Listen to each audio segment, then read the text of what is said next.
కర్మభూమి భారత్కు ముష్కర్ల స్థావరం పాకిస్తాన్కి మధ్య యుద్ధమేఘాలు కమ్ముకున్న తరుణంలో భారతదేశ త్రివిధ దళాలు సమరశంఖం పూరించేందుకు ఉవ్వెత్తున ఎగిసే సమరోత్సాహంతో గుండెల నిండా నింపుతున్న దేశభక్తితో సైరా సైతాన్ కొడకల్లారా అంటూ తొడలు కొడుతుంటే పాక్ సైన్యంలో ఒక్కొక్కడి గుండెలు భయంతో బద్దలవుతున్నాయి. దీంతో ప్లేటు పిరాయించిన పిరికి దేశం పాకిస్తాన్ పెహల్గాం ఉగ్రదాడికి తమకు ఎలాంటి సంబంధం లేదని, కావాలంటే విచారణ జరుపుదామని గుంట నక్కలా మాట్లాడుతోంది. మరోవైపు భారత భీకర గర్జనతో లాగులు తడుపుకున్న పాక్ ఉగ్రవాద సంస్థ ది రెసిస్టెంట్ ఫ్రంట్ పెహల్గాం దాడి చేసింది మేమేనని తొలుత ప్రకటించుకున్న ఆ రాక్షస మంద మోడీకో బోలో అంటూ పిచ్చివాగుడు వాగిన ఆ మదమెక్కిన ముష్కరుల మోక ఇప్పుడు తమకు ఈ దాడికి సంబంధమే లేదని ప్రాణభయంతో తోకముడిచి పారిపోతోంది.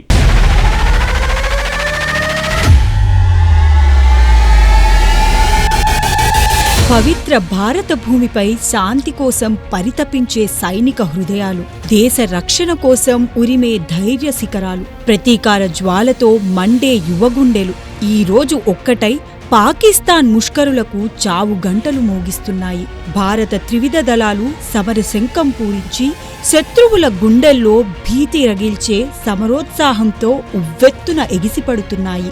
ఇండియన్ ఆర్మీ ఎక్స్లో పోస్ట్ చేసిన ఆ కీలక సందేశం ప్రతి భారతీయుడి రక్తంలో దేశభక్తి జ్వాలలను రగిలిస్తుంది. దేనికి భయపడం, ఏ భూభాగం మాకు క్లిష్టమైనది కాదు, ఎప్పుడూ సిద్ధమే. ఈ గర్జన విని సరిహద్దుల్లో నిలిచిన మన జవాన్ల ఛాతీలు గర్వంతో విరుచుకుంటున్నాయి.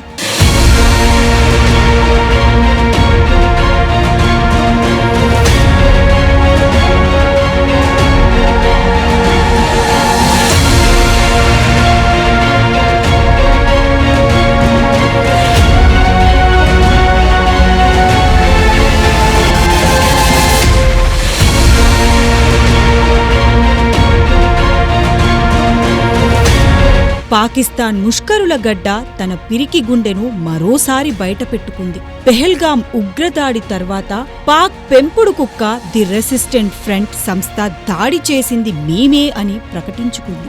దాడికి పాల్పడుతూ మన పర్యాటకులతో మోడీకో బోలో అంటూ పిచ్చి వాగుడు వాగారు.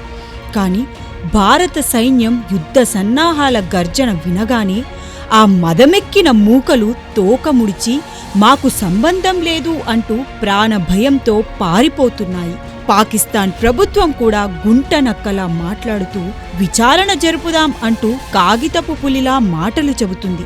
కాని పాక్ నక్కజిత్తులు భారత్కు తెలియనివి కావు. అందుకే మన సైనికులు సరిహద్దుల్లో కేవలం ఆయుధాలతో మాత్రమే కాదు, దేశభక్తి జ్వాలలతో, అమర జవాన్ల త్యాగాల స్ఫూర్తితో సన్నద్ధమవుతున్నారు.